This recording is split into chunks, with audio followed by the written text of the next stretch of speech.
안녕하세요. 투박부동산입니다.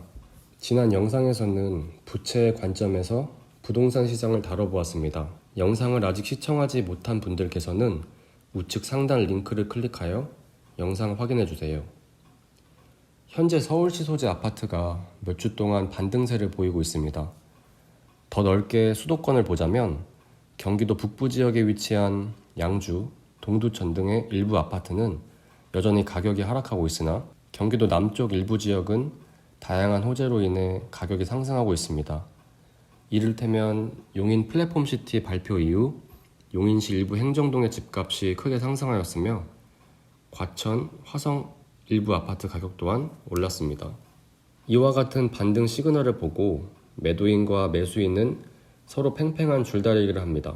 매도인 입장에서는 한국은행에서 발표한 금리도 동결되었고 부동산 규제도 풀렸다고 생각하며 호가를 크게 낮출 이유가 없다고 생각합니다.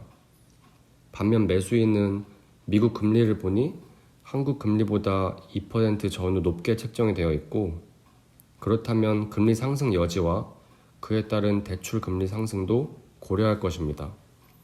결정적으로 앞으로 집값이 오를까란 걱정이 앞서 있을 것입니다. 저마다 입장차가 있다는 것이죠. 부동산 시장을 관망하는 전문가 역시 마찬가지입니다. 그들은 지금 나타나는 현상을 두고 각자 대척점에 서서 저마다의 의견을 말하고 있습니다.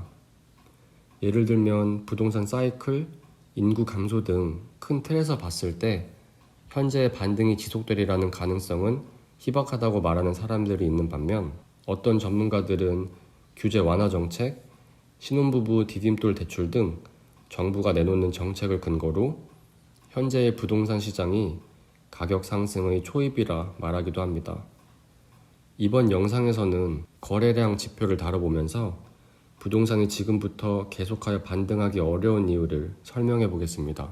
앞서 영상에서 설명하였듯 대한민국 부동산은 주거의 필수적인 요소임과 동시에 자산 증식의 수단으로 활용됩니다. 자산 가치를 높이기 위해서는 매도자는 구매한 가격보다 비싼 값에 팔아야 할 것이고 매수자는 시간이라는 무기를 활용해 장기적으로 우상향하는 부동산 시장에 올라타야 합니다. 이 말들이 성립하기 위한 조건이 무엇일까요? 매도자가 판 것을 실수요자가 사야 합니다. 그러나 현재 부동산 거래량은 이전에 비해 매우 낮은 수준입니다. 여러 매체에서는 서울시 아파트 거래량이 월별 3,000건을 돌파하였다라는 주제로 기사를 쓰고 있지만 이는 부동산 상승의 초입 시기인 2014년에 거래되었던 10,000건 그리고 코로나 시기 때부터 탄력을 받은 상승장 시기의 7,000여 건의 절반에도 못 미치고 있습니다.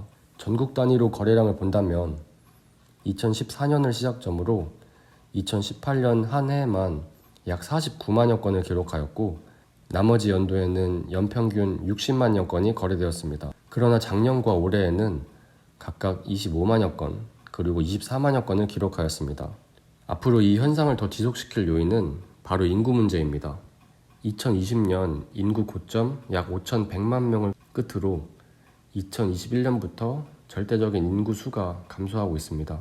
문제는 생산 가능 인구에 해당하는 15세에서 64세 인구 구성비가 감소하고 65세 이상의 인구 구성비가 증가하고 있다는 것입니다.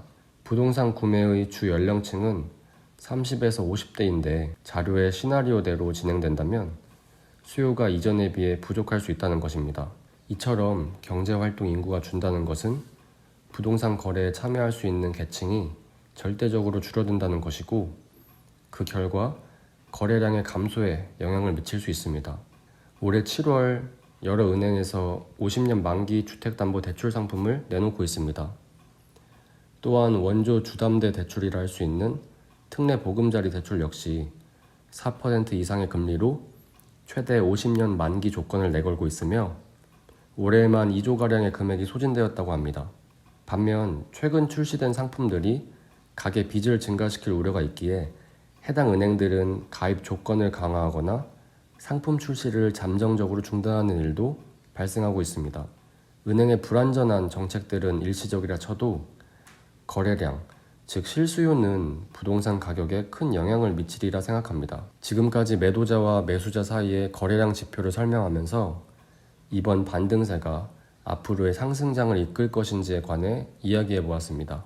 더 알고 싶은 부분이나 추가적으로 궁금한 것이 있으면 댓글로 남겨주세요. 영상 시청해 주셔서 감사합니다.